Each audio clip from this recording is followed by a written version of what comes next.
6 से 7 मई की तारीख और रात के वो 25 मिनट जिसने पाकिस्तान को वो सबक दिया जो उसके जख्मों को ताउम्र भरने नहीं देगा। भारत के रणबांकुरों ने पाकिस्तान के आतंकिस्तान का इस तरह से सफाया किया कि भीषण तबाही की तस्वीरें आज पूरा विश्व देख रहा है।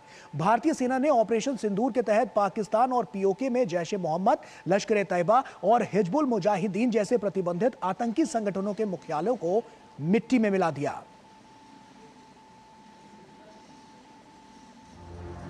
कहा था बता देना, और जब बताया तो थर थर कांपने लगा आतंकिस्तान। पहलगाम में सिंदूर उजाड़ने वाले आतंकियों और उनके आकाओं को ऑपरेशन सिंदूर के जरिए मिट्टी में मिला दिया गया। भारत ने 25 मिनट की निर्णायक सर्जिकल स्ट्राइक में पाकिस्तान और पाकिस्तान अधिकृत कश्मीर में मानवता को खून में नहलाने वाले 9 आतंकी ठिकानों को खून में रंग दिया। रात 1:05 पर शुरू हुए इस ऑपरेशन में आतंक के पूरे कई कुनबों पर ही कफन की चादर डाल दी।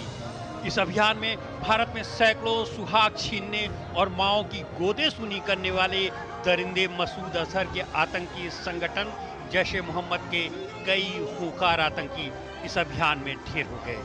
बताया जा रहा है कि अपनी आंखों के सामने मौत का मंजर देख कायर अजहर भी अपनी मौत की दुआएं करने लगा। सेना ने पराक्रम और शौर्य का परिचय देते हुए धर्म पूछकर मानने वाले आतंकियों को अपने घर से ही निशाना लगाकर छलनी कर दिया। 1-2 किलोमीटर नहीं बल्कि करीब 100 किलोमीटर अंदर तक भारतीय मिसाइलें आतंकियों पर मौत बरसाती रही। भारतीय सेना द्वारा सफलतापूर्वक निशाना बनाए गए 9 ठिकानों में से 4 पाकिस्तान में और 5 पाकिस्तान के कब्जे वाले कश्मीर में हैं। पाकिस्तान में स्थित ठिकानों में बहावलपुर, मुरीदिके और सियालकोट शामिल हैं। भारत ने सीमा पार हमलों का जवाब देने के लिए अपने अधिकारों का प्रयोग किया। सेना ने सटीकता, सतर्कता और संवेदनशीलता के साथ कार्रवाई की। सेना ने एक जिम्मेदार देश की भूमिका निभाते हुए कार्रवाई में पाकिस्तान के किसी नागरिक और सेना को निशाना नहीं बनाया। मरकज तैयबा मुरीद के यह आईबी से 18 से 25 किलोमीटर दूरी पर है। 2008 के मुंबई हमले के आतंकी भी यहीं से प्रशिक्षित हुए थे। अजमल कसब व डेविड हेडली भी यहां ट्रेन हुए थे।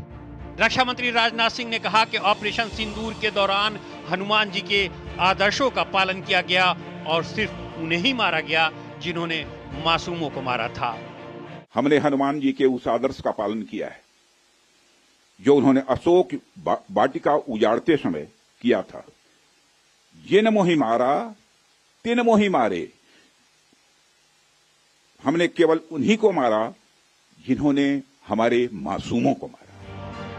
सूत्रों का कहना है कि प्रधानमंत्री नरेंद्र मोदी ने रात भर चले ऑपरेशन की लगातार निगरानी करते रहे।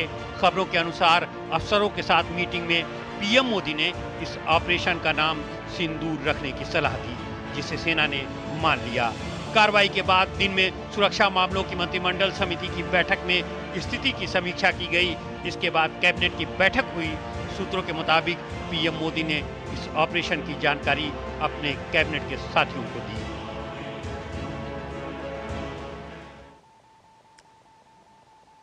तो सिंदूर मिटाने वाले खुद मिट गए और ये कारनामा करके दिखाया है भारतीय सेना के उन रणबांकुरों ने जिन्होंने साफ तौर पर कल की जो देर रात रही है उसमें बहुत बड़ा एक विस्फोट किया है। और ये विस्फोट और इस विस्फोट की गूंज पूरी दुनिया में सुनाई दे रही है। क्या कुछ इसके दूरगामी परिणाम नजर आ रहे हैं और किस तरह से भारत का जो परचम है वो आतंक के खिलाफ और ज्यादा सशक्त होता हुआ नजर आ रहा है, आइए इसी पर चर्चा करते हैं। हमारे साथ लेफ्टिनेंट जनरल संजय कुलकर्णी जी हमारे साथ जुड़ रहे हैं जो कि फॉर्मर डायरेक्टर जनरल इन्फेंट्री है। सर बहुत स्वागत है आपका।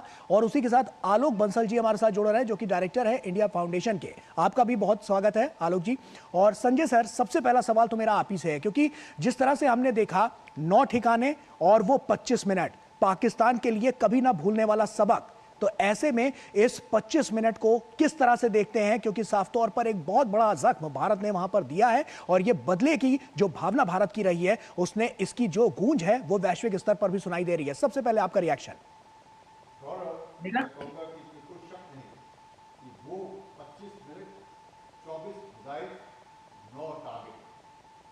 कुछ तकरीबन 6 के आसपास पीओके में और 3 पाकिस्तान के पंजाब प्रोविंस में।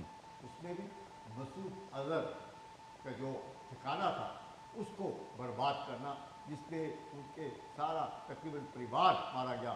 और आज जब मैंने देखा मसूद अजहर जिस प्रकार से रो रहा है, गिड़गिड़ा रहा है कि शायद अगर वो भी मर जाता तो ठीक रहता। अब एहसास हुआ उन्हें कि किस प्रकार से गुनाहगारों को की तरह बिल्कुल मासूम लोगों को मारने की जो आदत और जो मानसिकता थी, अब पाकिस्तान ही नहीं पूरे का पूरे ये जितने भी आतंकवादी हैं, मुझे लगता है हिल गए, उनको भारत ने हिला करके रख दिया। वो वक्त उन्होंने कभी जिंदगी में नहीं सोचा होगा कि इस तरह से उनकी तबाही होगी और आसपास के लोग 9 ठिकाने सब के सब बर्बाद। देखो बस एक बात बहुत बड़ी इसमें मैं कहूँगा, कोई भी मिलिट्री इंस्टॉलेशन बर्बाद नहीं किया, ना उसको छेड़ा, ना ही कोई सिविलियन जो वहाँ पे है, जो इन आतंकियों के अलावा कोई भी सिविलियन को कोई नुकसान नहीं, वहाँ पर किसी भी सिविलियन इंफ्रास्ट्रक्चर को कोई नुकसान नहीं।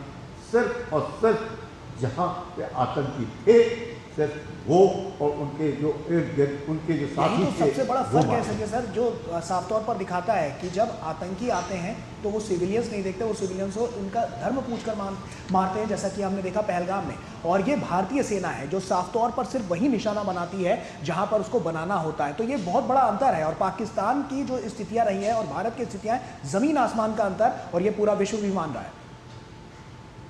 संजय सर, मैं कहूँगा कि इसमें कोई शक नहीं, हम लोगों की जो सिखलाई है वो बिल्कुल अलग है, और उस सिखलाई को मद्देनजर रखते हुए हम अमूमन या हमेशा ध्यान रखते, जब भी मैं भी कॉलोनी सर्च में जाता था अपने साथ किसी पुलिस वाले को या वहाँ का जो मुखिया है उसको साथ में लेकर जाता था, यकीन करता था कोलैटरल डैमेज ना हो, सिर्फ आतंकी मारा जाए। और वो आतंकी जो मेरे पे फायर कर रहा है, पहले मैं नहीं फायर करता था, वो पहले फायर करता था, तब मुझे पता चलता था कि ये आतंकी है, और उसके बाद हम उसको ठोकते थे। बिल्कुल ये जो सिखलाई है हम लोगों की, यस मैं कहूँगा कई बार हमें नुकसान भी हुआ है, लेकिन हम ह्यूमन राइट्स को मद्देनजर रखते हुए, यकीन करते हुए कि इंसान के साथ इंसानियत से पेश आना चाहिए। इस हैवानियत जो आतंकियों ने मचाई और जिस हैवानियत से उन्होंने पहलगाम में चुन चुन करके 26 मर्दों को मारा, मुझे लगता है उसका आक्रोश भारत में था, और बहुत इतना आक्रोश कि लग रहा था आज जब ऑपरेशन सिंदूर लॉन्च हुआ उसके बाद शांत सबके दिल में एक तरीके से शांति आ गई है। साफ तौर पर नजर आए, क्योंकि इसकी जो चर्चा है वो वैश्विक स्तर पर भी देखने को मिल रही है, और किस तरह से प्रोत्साहन भी मिलता हुआ नजर आए। तमाम देश इसमें अपनी प्रतिक्रियाएं और रिएक्शन देते हुए नजर आए। आलोक जी, आपका रुख करूंगा। और आलोक जी, जिस तरह की नीति भारत लगातार बनाता हुआ नजर आया है, जीरो टॉलरेंस आतंकवाद के खिलाफ, ये साफ तौर पर नजर आ रही है, कितनी बड़ी बढ़त मिलती हुई नजर आ रही है, और किस तरह से अगर हम इसको कहें तो कमर तोड़ने के लिए आतंकवाद की ये जो पूरा हम घटनाक्रम देखे हैं, जो बीती रात हमने देखा है, वो आने वाले समय में एक बहुत बड़ा एक माइलस्टोन साबित होता हुआ नजर आएगा। इसमें कोई शक की बात नहीं है कि इस घटना के बाद, इस कदम के बाद आतंकवादी 10 बार सोचेंगे दोबारा कुछ इस तरीके की। आलोक जी, आपकी आवाज हम तक नहीं पहुंच रही है, अगर आप उसको जी मेरी आवाज जी जी जी जी बोलिए जी। मैं ये कह रहा था कि अब इस कदम के बाद आतंकवादी 10 बार सोचेंगे, कोई भी ऐसा कदम उठाने से पहले, ऐसी कोई आतंकवादी घटना को अंजाम देने से पहले। दूसरी महत्वपूर्ण बात यह है कि जो आतंकवादियों के ठिकाने थे, जहां वो प्रशिक्षित होते थे, जहां वो नर्सरियां थी जहां पे आतंकवादी पैदा किए जाते थे, ग्रो किए जाते थे, प्रशिक्षित किए जाते थे, उनमें से अधिकांश को हमने नष्ट कर दिया है। जो बड़ी बड़ी तंजीमें थी, विशेषकर लश्कर ए तौयबा, जैश ए मोहम्मद, हिजबुल मुजाहिदीन, इनके जो प्रमुख केंद्र थे वो पूरी तरह से उनका खात्मा हो चुका है जी। और जैसा कि आपने पहले बताया कि ये खात्मा इस सर्जिकल तरीके से किया गया कि किसी भी सिविलियन को कोई नुकसान नहीं पहुंचाया गया, ये काबिले तारीफ है। और इसके बाद मुझे नहीं लगता कि आतंकवादी संगठन आगे कुछ करने की कोशिश करेंगे। और इसके बाद पाकिस्तान के जो उनके आका हैं आईएसआई और पाकिस्तान की फौज, उनको भी एक साफ संदेश मिल गया है कि भारत अपना जो रिटेलिएशन है, जो न्याय के लिए वो चाहे किसी भी कोने में छुपे हों या आतंकवादी, हम उनको जो उनका खिलाफ जो कार्रवाई करनी है वो हम जी। पूरी तरह से करेंगे। और इस बार अगर आप देखें कि 9 में से 4 ठिकाने पाकिस्तान के पंजाब के अंदर थे, जो बिल्कुल। पाकिस्तान जी। पंजाब जिसे पाकिस्तान का हार्टलैंड कहा जाता है, जहां से पाकिस्तान के सारे आका आते हैं, अधिकांश सैनिक अधिकारी आते हैं, अधिकांश उनका सिविलियन एडमिनिस्ट्रेशन आता है, और विशेषकर 3 तो ऐसे केंद्र थे जहां से अधिकतर पाकिस्तान की फौज का रिक्रूटमेंट होता है। तो ये एक बहुत बड़ा इंडिकेशन था पाकिस्तान को भी, आतंकवादियों को भी, और आतंकवादियों को प्रोत्साहित करने वाली पाकिस्तान की आईएसआई और पाकिस्तान की सेना। कि हमने देखा है कि इसके बाद जो लगातार प्रतिक्रियाएं निकलकर सामने आ रही हैं अंतर्राष्ट्रीय स्तर पर, यानी कि इंटरनेशनल फोरम पर, साफ तौर पर पहले भी हमने देखा, यूएनएससी में भी कल हमने देखा कि किस तरह से लताड़ लगाई गई पाकिस्तान को। उसके बाद जब ये स्ट्राइक हुई तो उससे कहीं ना कहीं एक बहुत बड़ा बल मिलता और एक बहुत बड़ा मैसेज पूरा कन्वे होता हुआ नजर आता है जब हम वैश्विक स्तर पर बात करते हैं, क्योंकि आतंकवाद को लेकर जीरो टॉलरेंस की जो नीति थी उस पर साफ तौर पर सभी देश आगे बढ़ते हुए नजर आ रहे हैं और भारत इसमें सबसे अग्रणी भूमिका निभाता हुआ नजर आ रहा है। तो कितना बड़ा बदलाव वैश्विक स्तर पर इसके बाद हमें देखने को मिलेगा? देखिए, अगर आप देखें वैश्विक स्तर में अधिकांश देशों ने आतंकवाद का विरोध किया है, क्योंकि अब दुनिया समझ चुकी है कि आतंकवाद किसी का भी साथी नहीं।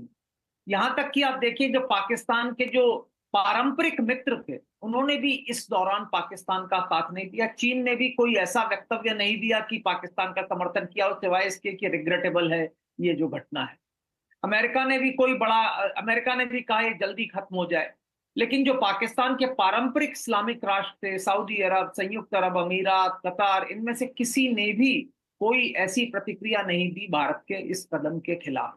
तो ये दिखला रहा है कि वैश्विक जो कम्युनिटी है उसके अंदर ये जो आतंकवाद है, इसका जो टॉलरेंस है, इसको जो सहने की जो शक्ति है वो धीरे धीरे खत्म हो रही है और अब इसके लिए जीरो टॉलरेंस है। और भारत ने जो कदम उठाया है उसको वैश्विक कम्युनिटी का करीब करीब पूरा समर्थन प्राप्त। बिल्कुल। संजय जी भी लगातार हमारे साथ जुड़े हुए हैं। संजय सर, आप ही का रुख करूंगा, और किस तरह से अब आगे की जो रणनीतियां हैं वो दिखती हुई नजर आएंगी, क्योंकि पाकिस्तान को लेकर लगातार इस तरह की भी जो बातें हैं वो निकलकर सामने आ रही हैं, क्योंकि ये उसकी कमर तोड़ने के लिए तो काफी है, लेकिन अब इसके बाद आगे क्या जीरो टॉलरेंस की जो नीति है उस पर अभी और ज्यादा काम होना बाकी है, या ये जो स्तर है वो अब बाकी देश भी अपनाते हुए नजर आएंगे? क्योंकि भारत, हमने देखा है कि पहला कदम भारत की तरफ से लगातार लिया गया है जीरो टॉलरेंस आतंकवाद के खिलाफ। देखिएगा, ये पहला कदम है और इससे कहना कि आतंक जो है समाप्त हो जाएगा मुझे मुश्किल लगता है, क्योंकि इतना आसानी से नहीं होता है। लेकिन ये एक डेटरेंस के तौर पर है। इसका मकसद था ये पाकिस्तान को मैसेजिंग देना कि आतंक के लिए जीरो टॉलरेंस है और लगातार पाकिस्तान आतंक का सहारा नहीं ले सकता। Pakistan is using terrorism as an instrument of state policy. अब इसका पूरे विश्व को भी मालूम है और इसलिए हम लोगों ने क्या किया है, हमने पाकिस्तान के बरखिलाफ कार्रवाई नहीं की, हमने आतंक के बरखिलाफ कार्रवाई की। वो आतंक जो उसका पालन पोषण पाकिस्तान में होता है और वहाँ से पूरे विश्व में फैलता है, और जिससे हमने कोशिश भी की कि उरी के बाद सर्जिकल स्ट्राइक किया सोच करके कि शायद पाकिस्तान समझ जाएगा। पुलवामा के बाद बालाकोट किया 2019 में, यही सोच करके ये पाकिस्तान समझ जाएगा, पर पाकिस्तान तो समझा ही नहीं। पाकिस्तान आतंक को लेकर के इस्तेमाल करता हुआ दिन पर दिन और मजबूत होने की कोशिश कर रहा था।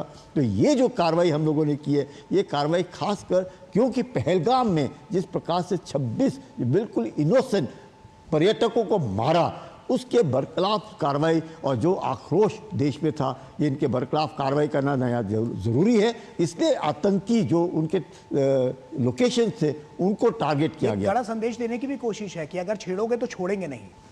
बिल्कुल, अरे ये तो ऐसा है, मधुमक्खी का छत्ता है, उंगली दोगे तो भिनभिनाएगी और ऐसे भिनभिनाएगी कि आपको छोड़ेंगे नहीं।